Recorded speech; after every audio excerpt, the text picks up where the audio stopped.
Welcome to Failing for You, where I'll fail so you don't have to, or even better yet, so you can too.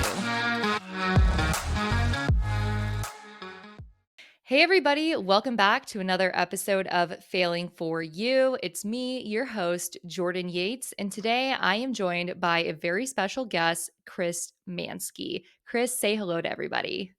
Hello, hello. Glad to be here. We're so excited to have you here. As Chris and I were talking about right before, I guess, is Marie your assistant? She's part of my public relations team.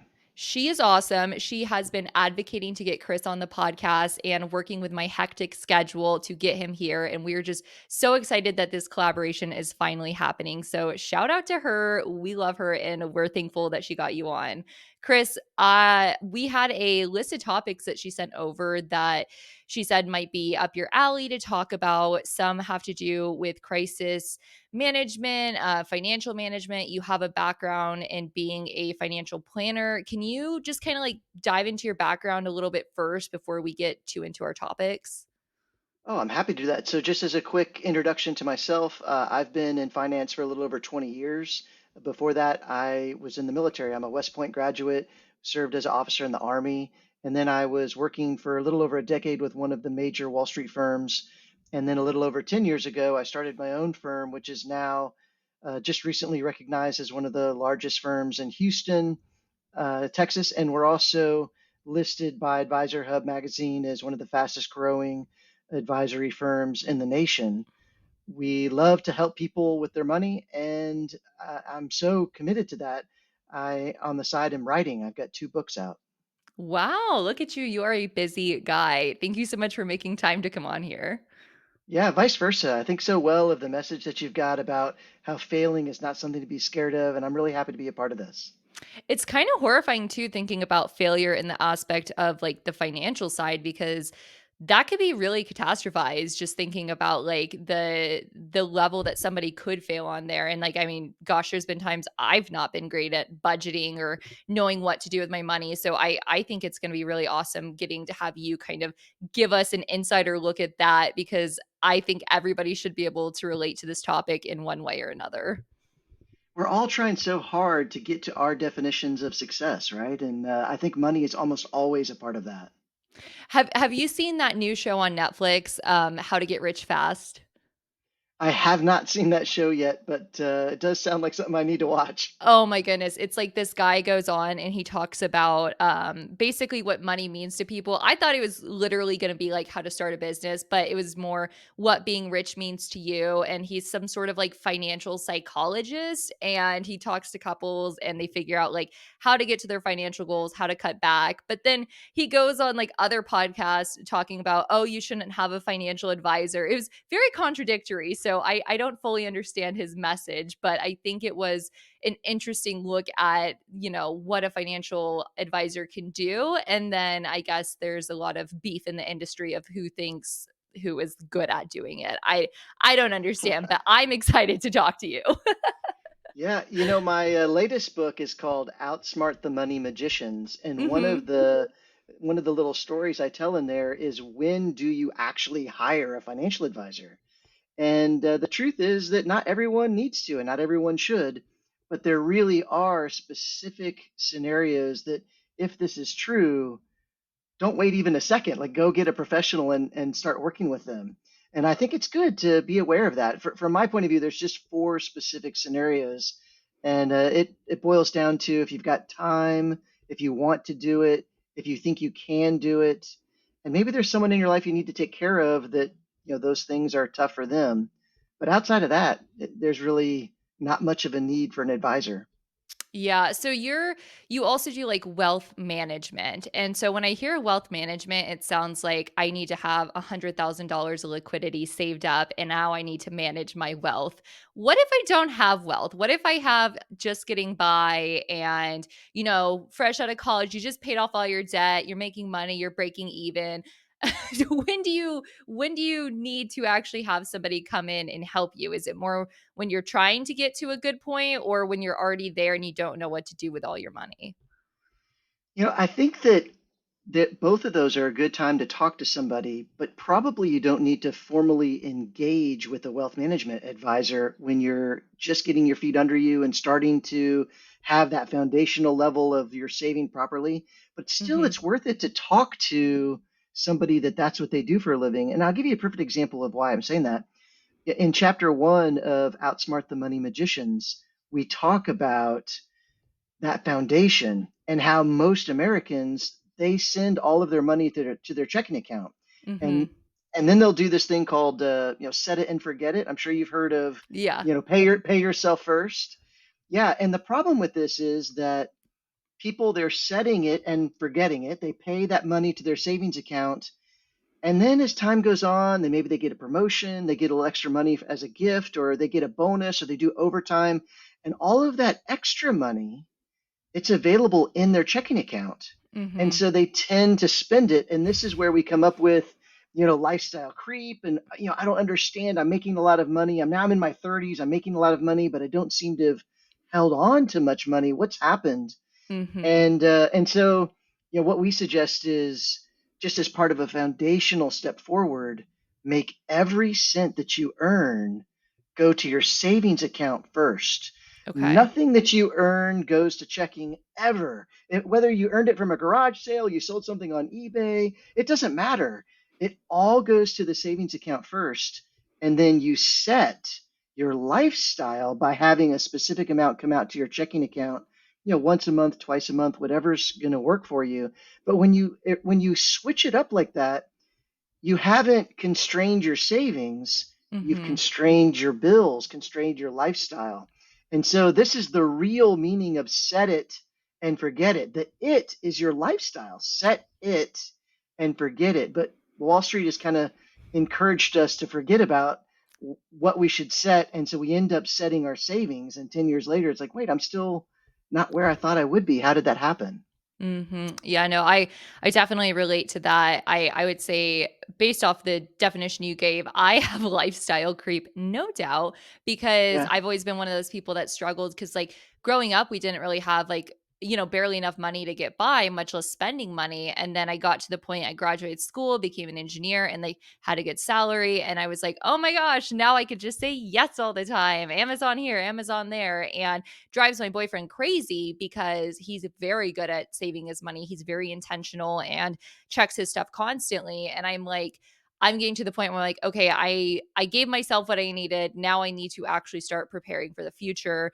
And I guess that's maybe a good first step is actually budgeting a bit more strictly and saying like, what do I need to live off of? And like you said, sort of the inverse of going to savings first and then taking it out because I am so guilty of just kind of like, oh, at the end of the month, here's a few extra hundred. Let me throw that into my savings. And like, that's awesome. Like, I'm not really planning, I'm more reacting. And it's Yeah. definitely a terrible trait I have. So I would love some advice on like, realistically, say somebody only has like a few extra hundred a month or maybe a few thousand. Like, once you put some stuff into savings and kind of break that down, how how do you go about like making your money make money for you? Like what we hear people say that you need to invest, you need to do this and that. Like what does that actually look like? What are some realistic steps someone takes other than just saying have your money make money for you? Cuz what does that even mean?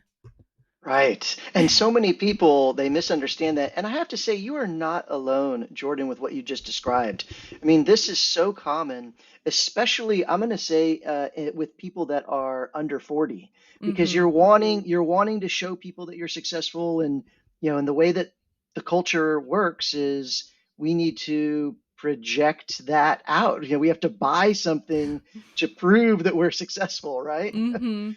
And so it's very hard to stick to a budget when that's that's the way that all the neighbors and friends are acting. And I think a great way to help the money make money for you is so first is you set all income to go to that savings account, and what happens is anytime that you've got a little extra, it just stays in there, and Mhm. you never end up spending the extra because you've set the lifestyle. And it doesn't happen overnight, but as the months turn into years, your savings account it gets quite big. It's amazing how fast it happens. It's amazing how surprising people feel when they see wait a minute, how did this account get so big? It's only been 3 years. Well, the reason is because you didn't buy the BMW. You didn't Mhm. buy that really expensive vacation that your friends were, suggesting that you go on, and instead you did things that were more in the lifestyle that you had set, that worked with your bills and with your monthly budget, and during that time, what also happens, from age 20 to age 40, is people are getting their promotions. They're Mhm. earning their bonuses. They're working to get established, and that extra money gets saved. Okay, so then how do you make that money make more money? Well, first you've got to crawl before you walk, and that's the first step. But once you want to start walking and turning that into running, there's two ways I think that people can look at that. And one is, hey, go out there and get the advisor that's going to help to guide you and make investing for you and help to make that happen. But if you're someone that's really interested in doing it yourself and you have the time to do it yourself, you've got that mathematics background, you're comfortable with doing it yourself. Why not do it yourself? And in that case, I would suggest you'd want to look at things that create income. A lot of Mhm. times we get fooled into, well, I'm going to buy this thing. Let's say it's a baseball card, or it's a growth stock, or it's a boat, or whatever it might be. But the point is, it doesn't pay you to own it. The only way you make money is if you can convince someone else to buy it for more than what you paid for it. And this Mhm. is this is a hard game to play, but it's a lot easier to play the game of, oh, if I buy this, I immediately start making money. That's a lot easier to play. And Yeah. so I'd suggest, look for things that pay you when you own them. Okay. So like what about stock market stuff like that?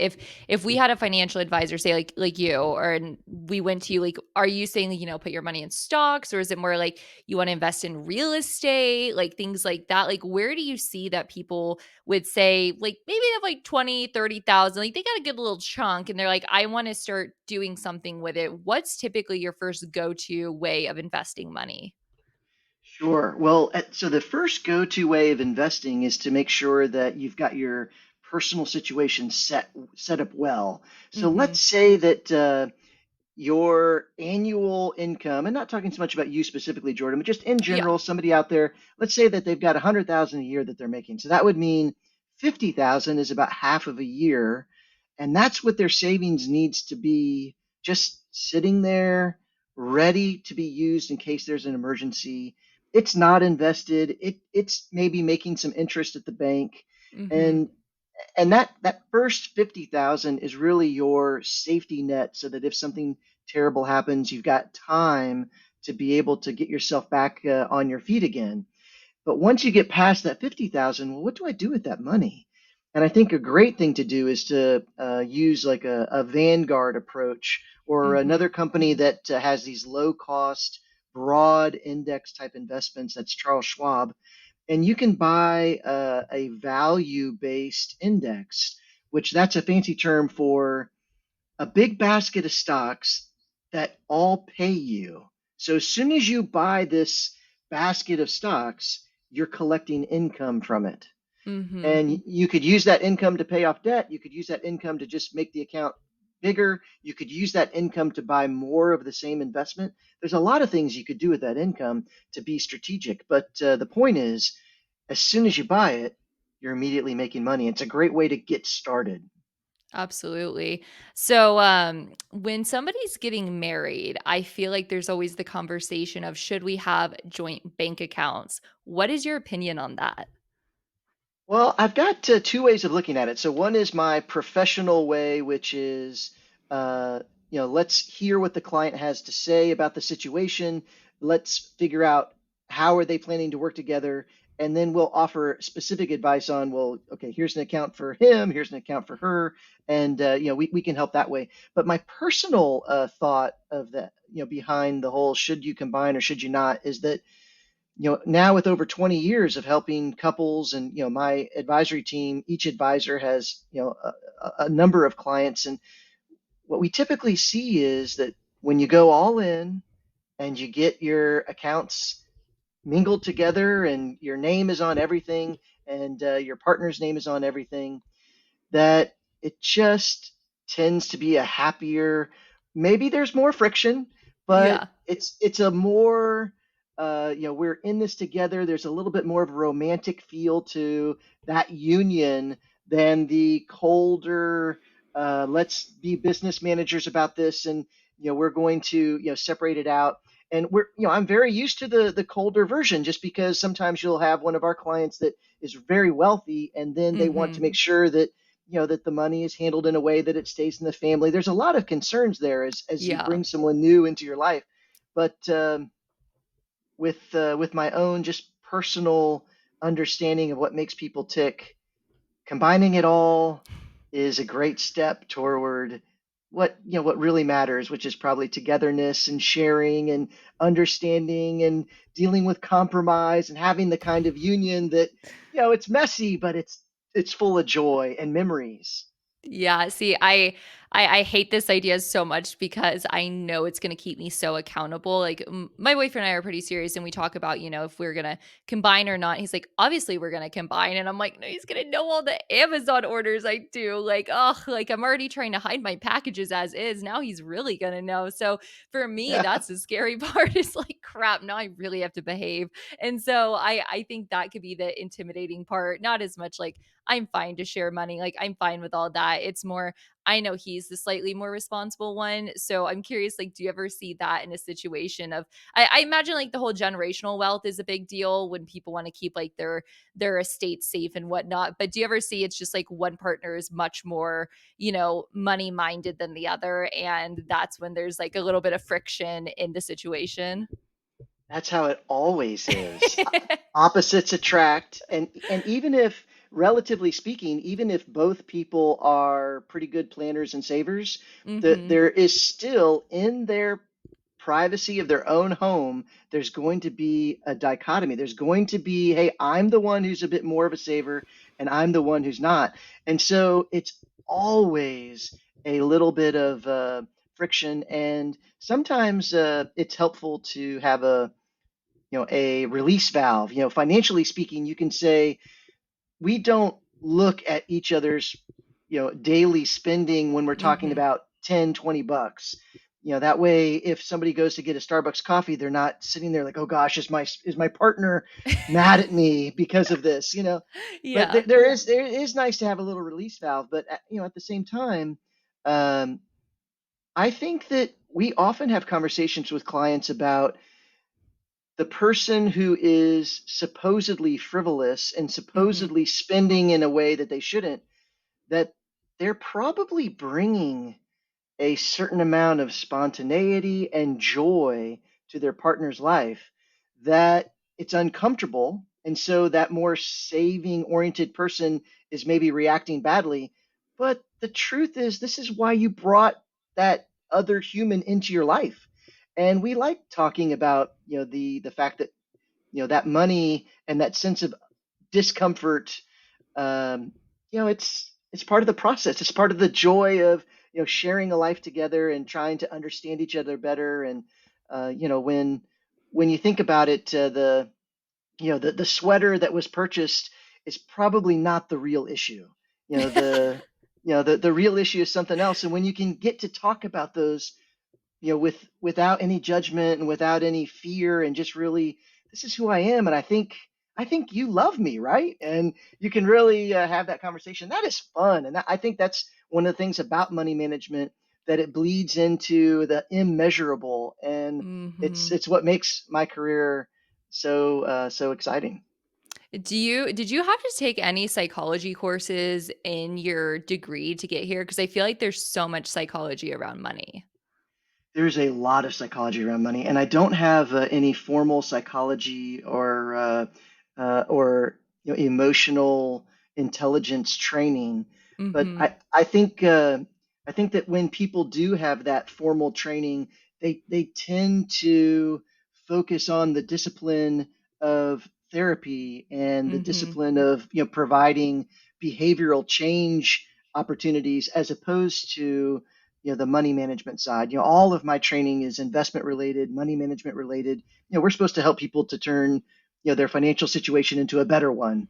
Yeah. But along the way, you can't help but have conversations about that more immeasurable side of things, because they're very closely meshed.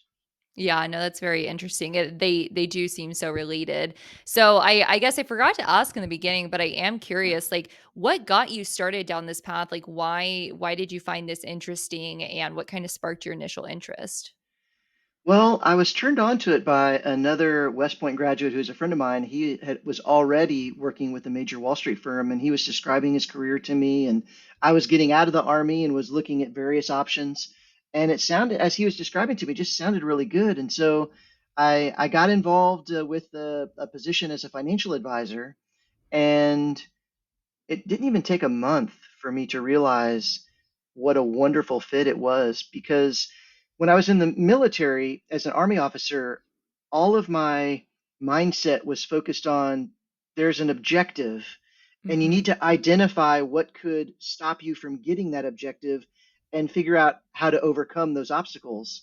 And now in finance, when clients walk into our offices, what we're doing is we're trying to understand, well, what is their objective? What are they trying to accomplish? Oh, okay, that's the hill we have to get to the top of. Well, now look, here are the things that are the obstacles. This is the problems between where we are now and that, final top of the hill. How do we Mhm. navigate through those problems? How do we overcome them? How do we negotiate with them? And so it's a really similar mindset to when I was in the green machine. And it's just been a great career for me, and I love training the other advisors. I was selected to serve as a trainer.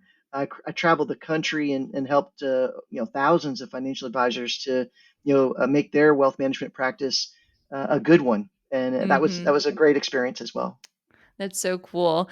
Um I guess, like, in your journey since you've been doing this, has there been any, like, situations that really stuck out? Like, for instance, I guess something that I think is really interesting, I watched a movie on the other day was the 2008, like, housing crash and all of that. Did that kinda creep into your job, or are you more a layer outside of that? Like, I don't always understand how the finance worlds all go together, but was something like that, and then even the recent, like, housing stuff, does that affect your industry and job?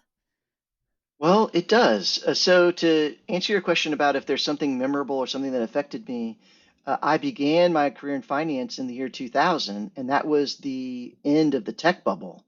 And so Mm. I remember so vividly people were wearing T-shirts that said, just please give me another tech rally, and I promise I'll sell my tech stocks.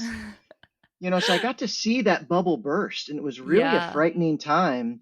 And then just a little bit after that, in 2001, we had 9/11, and the market was really badly affected by 9/11. And that actually, my experience with that is what prompted me to write my first book, The Prepared Investor. And Mhm. the reason that I wrote that book was because I got to see firsthand that Wall Street's basic offering of here's how you should handle crisis, it's really unsophisticated. So it basically boils down to, hey, just don't change anything, stay the course, it'll come back someday. And Yeah. that's terrible advice, and but it's very effective advice. Just someday it'll come back, and the thing is that is true, but along the path, there's so much opportunity and so many ways to make money and to navigate good opportunities, and so that's where the prepared investor was born, where I basically was saying Wall Street is letting Main Street down, and Yeah. after that was done, I had a little bit of time and I had a lot of interaction with readers who had said that they were wondering if there was anything else that I thought was not the way Wall Street should treat Main Street. And so that's where my most recent book was born. Outsmart the Money Magicians is all about, hey, this is what Wall Street typically says, set it and forget it. And this Mhm. is how people, they're getting tricked. It's not good advice.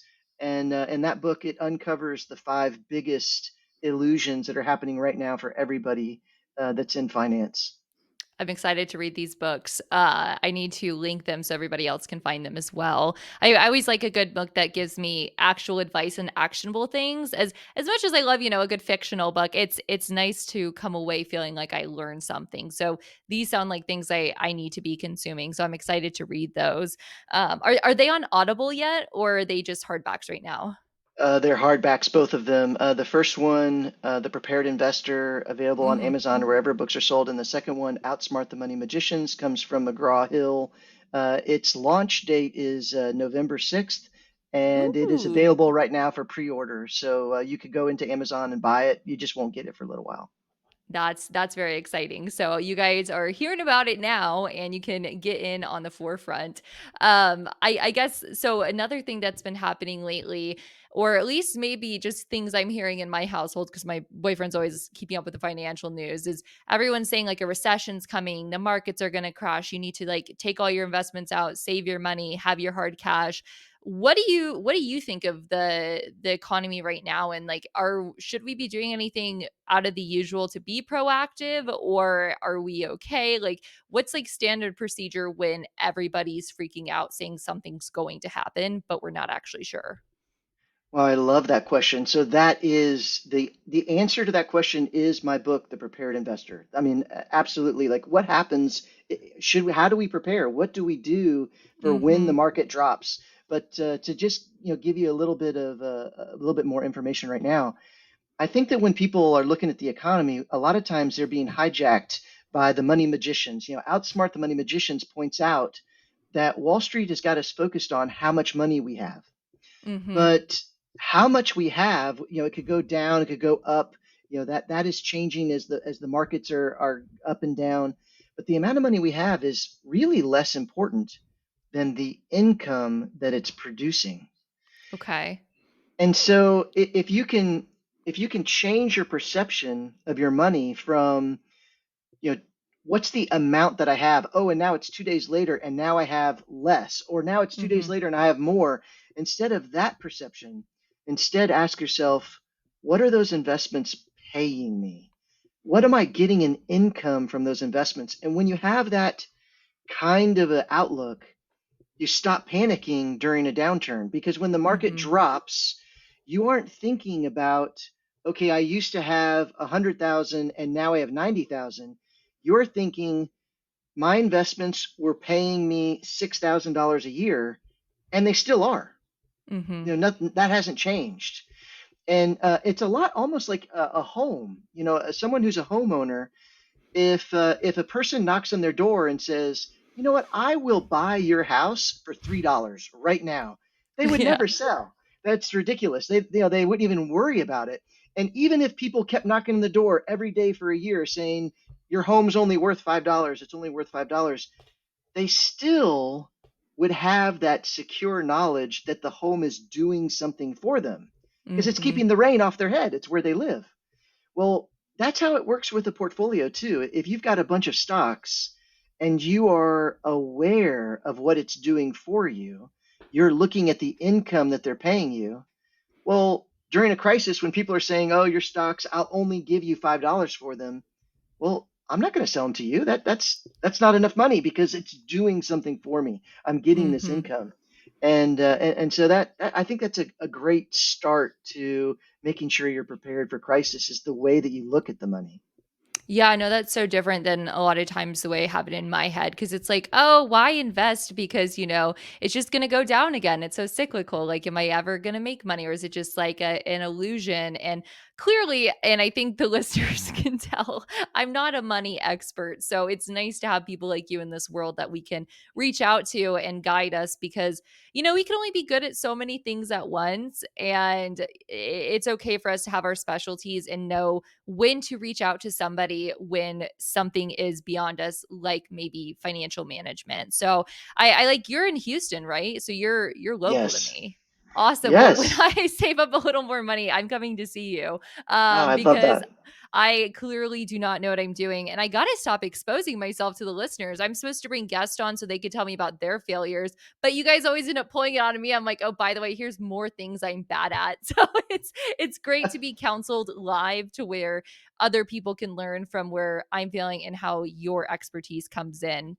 But as we're getting to the end, I have one more question, and I'm sure it's a loaded one because I love a good loaded question. When and I guess let me preface this. How long have you lived in Texas for? Since the year 2000. Okay, so I'm sure you remember because I grew up in Texas as well for like the last 25 years. in 2000 to like 2000, probably 15-ish, before everyone from California was moving here, it was pretty cheap to buy a house in Texas, and it made a lot of sense to buy because it was just so accessible. The last, like, I don't know, 4 years or so, the properties have just gone so expensive to where I'm like, is this even Texas? What's going on? But I still, being at 25 years old, wonder, when do I need to stop renting and start buying? Like, when do I need to stop? People always say you're throwing your money away by renting. Like, is that true? Do we need to have like a set time where it's time to buy and like it makes better financial sense? Like, what's your opinion on when it's time to buy? I think it all comes down to income. So I think Mhm. you could rent and you could do it for the rest of your life, but you'd want to do it wisely. So let me give you an example of what that means. If you are renting a duplex, you are renting two halves of a home, and the total cost to rent the two halves is, let's say, $1,000. Mhm. And then you sublease out the other half to another tenant, and you charge them $1,000 to rent that half of the house. That means that you're in there for free. You pay the rent to your landlord of 1,000, and you sublease out a portion of what you control to someone else for the same amount, Mhm. and you now are there and it doesn't cost you anything. And you've avoided all of the risks of home ownership because the landlord is the one who has to take care of maintenance. The landlord has to take care of the taxes went up or whatever issues arise. And when the landlord says, "Oh, I'm going to have to raise your rent," then you just say to your tenant as well, "Well, the rent has gone up." And so, that's an example. I've seen this done a number of different ways where like in a marina, somebody lives on a boat Mhm. and they don't pay any rent or slip fees at the marina because they offer their time as like a manager of the other slip holders. Mhm. I've seen that also in trailer parks, which trailer parks like a bad word, but some of these places are beautiful and Yeah. really high end. And so you've got your home in this really nice community, and you don't pay anything because your landlord's relying on you to help organize things and answer questions and things like that. I've seen it where a renter will have roommates, so they've got a good sized home, and there's some shared areas, but some but there's a different family or a different roommate in each room, and the person is making money. Their Mhm. total rent for the home was $1,000, and they've got three roommates, and each roommate pays $500 a month. So they're making money. They're Yeah. paying the landlord, and they're coming out ahead. So to me, it's about income. And as soon as you're in a situation where you're just paying rent and the landlord is making money off of you, and it's income that is gone out of your pocket and it's gone for sure, then Mhm. that's probably a good time to start comparing. Okay, if I were to buy a home, would the amount of money I'm spending each month be about the same? Because if it would be about the same, well, then at least you're putting that into an asset, the bricks and windows of that home, instead of just padding the landlord's pocket. Yeah, that's a very good example. There's so many creative ways to, I guess, get your living situation being a little cheaper. So those are cool. I've never heard those examples. I've always heard the duplex one, if you buy it and then you have somebody paying your mortgage for you or whatever, but I've never heard it in terms of renting. So that's actually kind of cool. And once again, it just proves like it's nice to have somebody who's an expert in this area on here talking about it. And I can only imagine how many follow-up questions we're going to get for you after this. So I'm going to have to include your email and all your information because I know we just scratched the surface on so many topics. So guys, if you're listening and you want to, talk to Chris more, I will put his info below and links to his book so you can get more of his knowledge. But Chris, thank you so much for coming on today. Do you have any remaining thoughts to leave with us? Well, I'll just mention again, Outsmart the Money Magicians comes out from McGraw Hill this November. And I do podcasts quite a bit. And I just really enjoyed our conversation. Jordan, you're a natural at this. And I, uh, I just really am happy to have been able to have this kind of a free flowing, genuine conversation. I love your authenticity, and I'm grateful for this opportunity to speak to folks. Thank you. That is so, so nice. Yeah, sometimes I feel bad that I'm not more structured. So it's nice to hear when people actually enjoy it. So Yeah. it's fun. But guys, thank you so much. And as always, I'm your host, Jordan Yates. And in the meantime, I'll be failing for you. See you next time.